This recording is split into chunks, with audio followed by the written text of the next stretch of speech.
नमस्कार दोस्तों,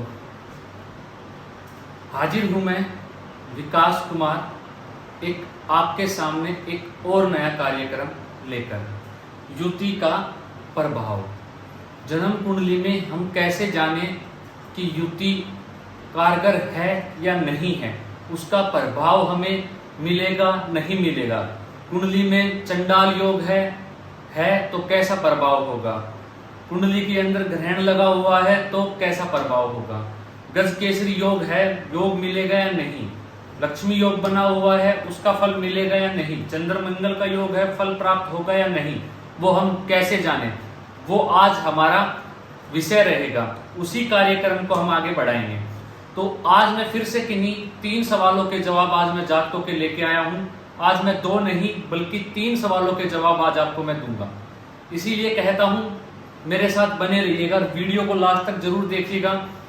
काफी लोग ऐसे होंगे प्रिय दर्शकों, आप में से ही मेरे प्रिय दर्शकों कुछ ऐसे दर्शक हैं जो ज्योतिषी का कार्य भी करते हैं, और आप में से ही कुछ ऐसे दर्शक हैं जो ज्योतिषी सीखना चाहते हैं, उनकी जिज्ञासा है, और कुछ ऐसे हैं जो बच गए, वो अपनी ही कुंडली का सिर्फ अध्ययन करना चाहते हैं, अपनी ही कुंडली के बारे में जानना चाहते हैं। तो आप मेरी वीडियो से, मेरे द्वारा बनाए गए कार्यक्रम के माध्यम से आप ये काम कर सकते हैं, और आप जो सीखना चाहते हैं वो तो सीख ही रहे हैं, जो ज्योतिष का कार्य करते हैं उनके लिए भी क्या पता आज का जो ये मेरा विषय है उनके 4 चांद लगा दें, उनकी भी ज्ञान में कुछ वृद्धि हो जाए। तो मेरे ज्ञान और मेरे सामर्थ्य अनुसार मैं आज फिर से आप सबके लिए एक अद्भुत कार्यक्रम लेके आया हूं। ये आप लोगों को जानना बहुत ही जरूरी है। तो सबसे पहले हम जानते हैं, कुंडली के अंदर मान लेते हैं कुंडली में कोई भी योग है, आपकी कुंडली में कोई दुर्योग हो या कोई शुभ योग हो, तो हम उसे कैसे देखेंगे, हम उसे कैसे जानेंगे कि वो बना है या नहीं बना। उसके लिए सबसे पहले कुंडली पे आइए आप प्रिय दर्शकों। उसके लिए हमें देखना है कि जो राहु और जो सूर्य है, मैंने आपके लिए लिखा हुआ है राहु और सूर्य। अगर राहु और सूर्य की युति कुंडली में हो जाए, ये सूर्य ग्रहण का निर्माण कर देती है। लेकिन ये कब आपकी कुंडली में सूर्य ग्रहण का निर्माण करेगी और कब इसका आपको दुष्परिणाम देखने को मिलेगा, ये युति कब कारगर होगी, ये जानना बेहद ही आवश्यक है। आप कभी भी कुंडली खोलते ही अपनी कुंडली खोलोगे या देखोगे, आप काफी बार देखते हो कि अरे मेरी में तो सूर्य राहु साथ बैठा हुआ है। प्रिय दर्शकों, ऐसा नहीं है। उसके लिए हमें क्या देखना है, उसके लिए हमें देखना है कि जो सूर्य है वो कितनी डिग्री पे बैठा हुआ है, और जो राहु है वो कितने अंश पर बैठा हुआ है। राहु हमेशा उल्टा चलता है और सूर्य जो है वो सीधा चलता है, कभी भी वक्री नहीं होता है, कभी भी उल्टा नहीं चलता है। जो सूर्य है वो 1 माह में अपनी राशि परिवर्तन करता है, और जो राहु है वो 18 माह में अपनी राशि परिवर्तन करता है। तो अब आपने देखा सूर्य राहु की युति है। अब आपका जो सूर्य है, जो आपका सूर्य है, हम मान लेते हैं सूर्य आपका 10 डिग्री पे है। आपका सूर्य 10 डिग्री के ऊपर है। क्यों? क्योंकि सम राशि 1 नंबर राशि लिखी हुई है, तो सूर्य जो है किशोर अवस्था में चला गया। ठीक है। और आपका जो राहु है ये हम मान लेते हैं 15 डिग्री पे है, 16 डिग्री पे है, युवा अवस्था में है, 12 से 18 डिग्री पे है।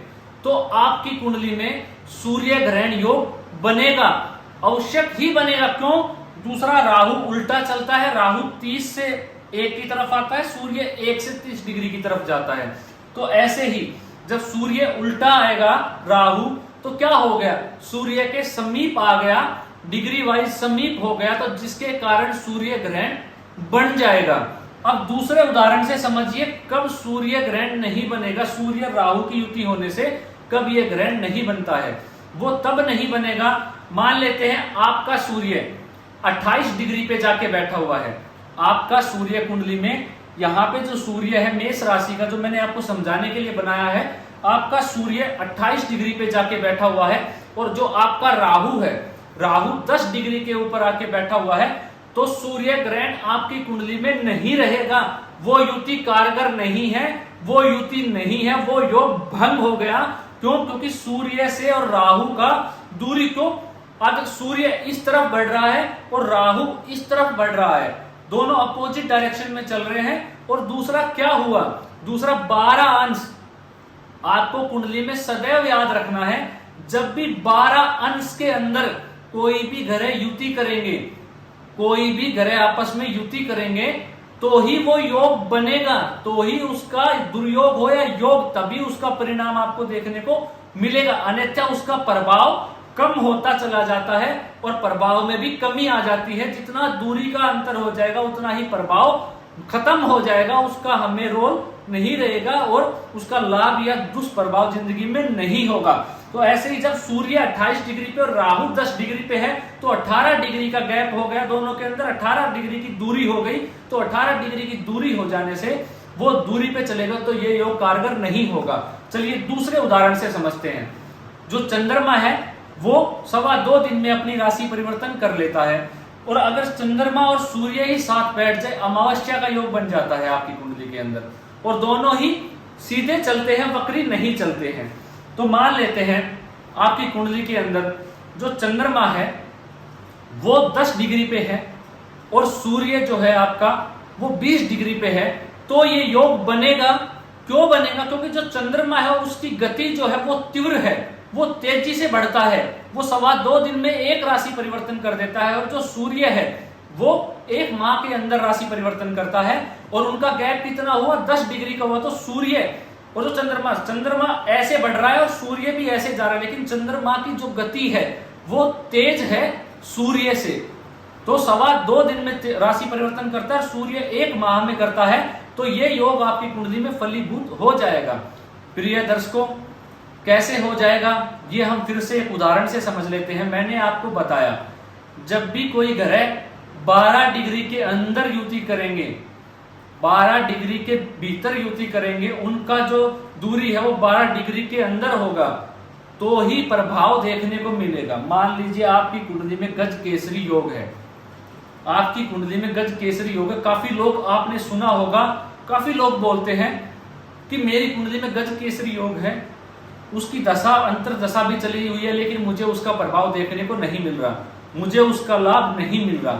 आप ज्योतिष को अच्छे से समझिए, आप उसको गहराई, ज्योतिष की जो गहराई है वो इतनी गहराई है, जितना आप उसके समीप पहुंचोगे वो उतना ही आपसे दूर हो जाता है। तो काफी बार आप परेशान भी हो जाओगे, लेकिन आप मेरे साथ बने रहिए। मैं आपको हर एक विषय में निपुण बनाने की कोशिश करूंगा अपने ज्ञान और सामर्थ्य के अनुसार। तो चलिए, जो मैं आपको गजकेसरी योग का उदाहरण देख के समझा रहा था, मान लेते हैं आपकी कुंडली के अंदर गुरु युवा अवस्था में है। आपका गुरु 12 से 14 डिग्री के बीच में बैठा हुआ है, 12 डिग्री मान लेते हैं, युवा अवस्था में आपका गुरु है। और जो चंद्रमा है आपकी कुंडली के अंदर, गुरु 13 महीने के अंदर राशि परिवर्तन करता है, और जो चंद्रमा है वो जो राशि परिवर्तन करता है 2.25 दिन में कर लेता है। तो जो आपकी कुंडली से जो गुरु युवा अवस्था में बैठा हुआ है और जो चंद्रमा है वो 10 डिग्री पे हो, 8 डिग्री पे हो, 15 डिग्री पे हो, 16 डिग्री पे हो, 20 डिग्री पे हो, मतलब कि 12 अंश के अंदर अगर आपका चंद्रमा है तो उतना ही अच्छा प्रभाव आपको देखने को मिलेगा गज केसरी योग का।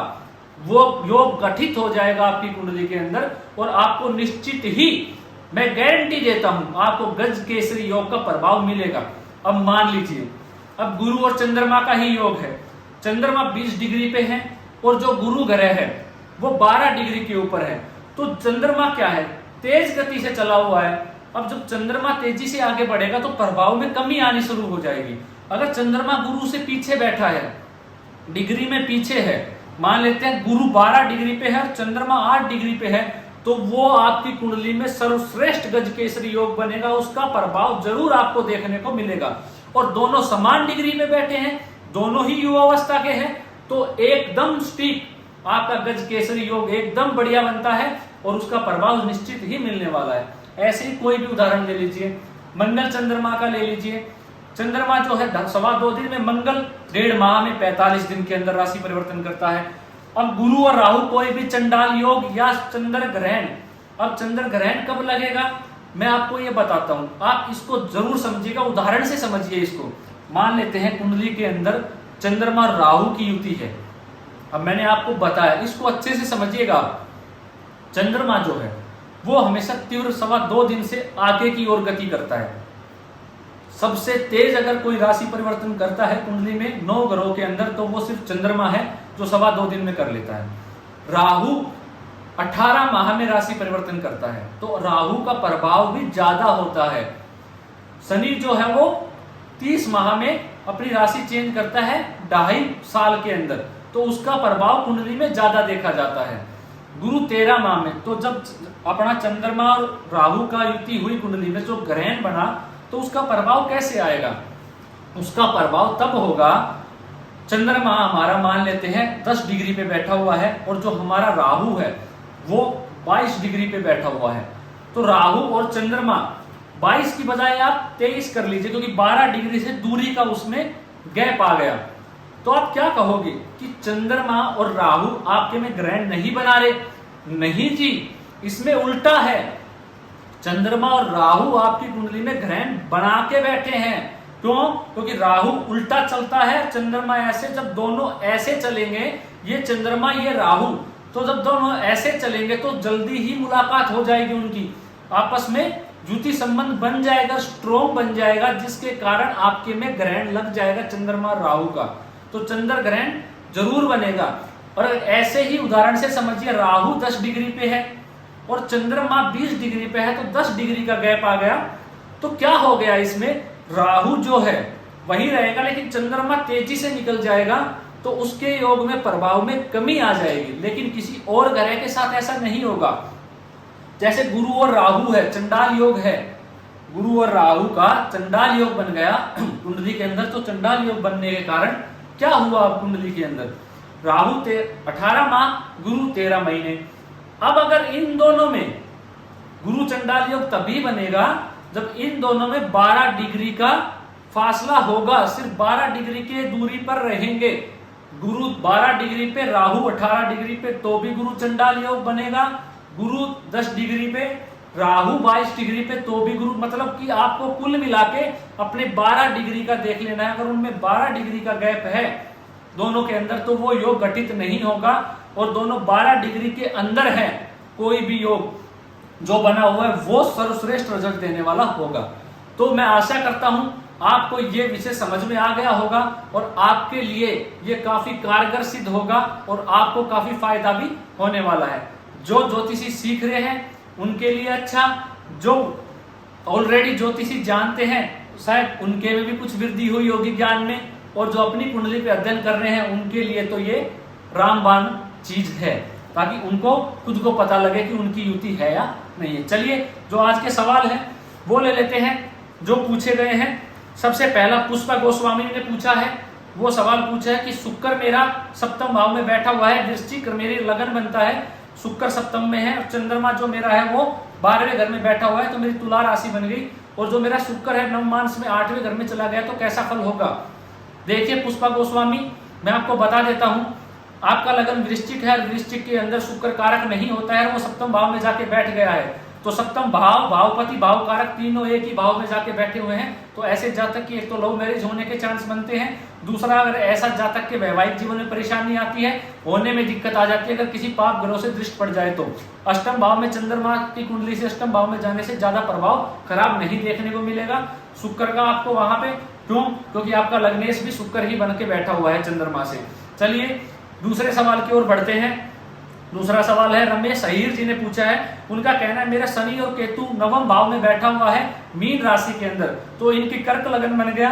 मीन कर्क लगन के अंदर शनि कारक नहीं होता है और शनि जाके बैठ गया है सप्तम भाव का, अष्टम भाव का मालिक होके भाग्य भाव में। जब भी मैंने आपको बताया था 6ठे, 8वें, 12वें भाव के मालिक जहां भी कुंडली में जाके बैठेंगे वो कष्ट ही करेंगे। तो पिता के स्थान में जाके शनि केतु ने युति बनाई है, तो पिता की सेहत का ध्यान रखिएगा, पिता के साथ संबंध आपके खराब रहेंगे, आपकी दोनों की बनेगी नहीं। तो शनि और केतु का युति आपके लिए अच्छा नहीं है, भाग्य में बैठना अच्छा नहीं माना जाएगा।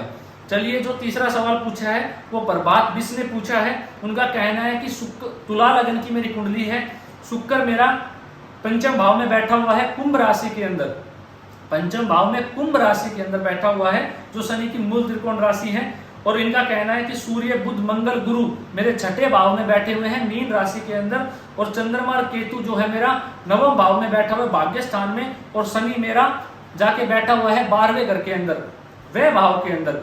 तो मेरी कुंडली में ये बताइए प्रेम विवाह होगा? देखिए प्रभात बिश जी, प्रेम विवाह होने के प्रबल चांस है, क्योंकि शुक्र जो होता है विवाह का कारक होता है, पंचम भाव में प्रेम के स्थान में जाके बैठा है, तो विवाह के चांस बिल्कुल बना दिए हैं, प्रेम विवाह होने के चांस बनते हैं। दूसरा इनका प्रश्न है कि क्या डॉक्टर बन पाएंगे? जो मेरा बेटा है, क्या ये जो भी इनके सवाल है प्रभात बिश ने जो पूछा उनका जवाब दे देता हूं। क्या डॉक्टर बन पाएगा? क्या डॉक्टर बन पाएंगे? देखिए डॉक्टर बनने के लिए सबसे पहले चंद्रमा जो केतु है भाग्य भाव में जाके आपका बैठ गया है, भाग्य भाव का कारक नीच राशि में बैठे गुरु के साथ, तो नीचे तो भंग हो गया उसका, नीच भंग राजयोग हो गया है, गुरु के साथ जाने से भी नीचे तो भंग हो गया। मंगल वहां पे बैठा, मंगल वहां का कारक होता है छठे घर का, गुरु भाग्य का कारक होता है, तो भाग्य छठे भाव के कारक के साथ, भाग्य के कारक के साथ छठे घर में जाके युति कर रहा है। तो मैंने आपको क्या बताया, छठे घर में जब भाग्य जाके बैठ गए, शनि से दृष्ट हो गया, तो भाग्य पीड़ित हो गया आपका, उच्च शिक्षा का कारक बुध बनता है, वो पीड़ित होकर बैठ गया है, जिसके कारण मेहनत बहुत करनी पड़ेगी। डॉक्टर तो आपका बच्चा बन जाएगा, लेकिन उसके लिए मेहनत बहुत करनी पड़ेगी, खूब मेहनत करनी पड़ेगी, उसके बाद ही जाके आपको इसका परिणाम मिल पाएगा। उससे पहले आप सोचोगे कि नहीं मेहनत बहुत करनी है, कि आपको मानसिक शांति बहुत रहेगी, चंद्रमा केतु के होने से आप चिड़चिड़ापन बहुत रहेगा, अकेलेपन से बहुत बातें करने वाला रहेगा ये जातक। तो मैं इसलिए कहता हूं कि आपको अपने चंद्रमा को ठीक करना है। सबसे पहले जब भी दसम भाव का मालिक जाके नवम घर में बैठता है, प्रिय दर्शकों, जब भी 10वें घर का मालिक कुंडली में कहीं भी जाके बैठेगा, तो 10वें घर का मालिक हमेशा भाव में वृद्धि नहीं करता, उसमें कमी ला देता है। 10वें भाव का मालिक जहां भी कुंडली में जाके बैठेगा उसके भाव में कमी ही ला देगा, ये मेरी बात को याद रखिएगा, ठीक है। तो ऐसे ही जब इनका दसम भाव का मालिक भाग्य भाव में केतु के साथ जाके चंद्रमा, ये एक बहुत बड़ा दुर्योग है जो मैंने आज आपको बताया। आप भी अपनी कुंडली में चेक कीजिए कि चंद्रमा और केतु कितनी दूरी पे बैठे हुए हैं। तो डॉक्टरी बन सकता है, लेकिन मैंने आपको बताया उसके लिए उसको थोड़ी मेहनत ज्यादा करनी होगी। तो आशा करता हूं कि आप अपने प्रश्नों का जवाब पाकर आपकी जिज्ञासा शांत हुई होगी। अगर आपकी जिज्ञासा शांत हुई है तो वीडियो को लाइक करना कभी मत भूलिएगा, और चैनल को सब्सक्राइब करना भी आपके लिए अति आवश्यक है, क्योंकि ऐसे ही मैं अपनी हर एक वीडियो में जवाब देता हूं। तो आज के लिए इतना ही, मुझे इजाजत दीजिए, नमस्कार।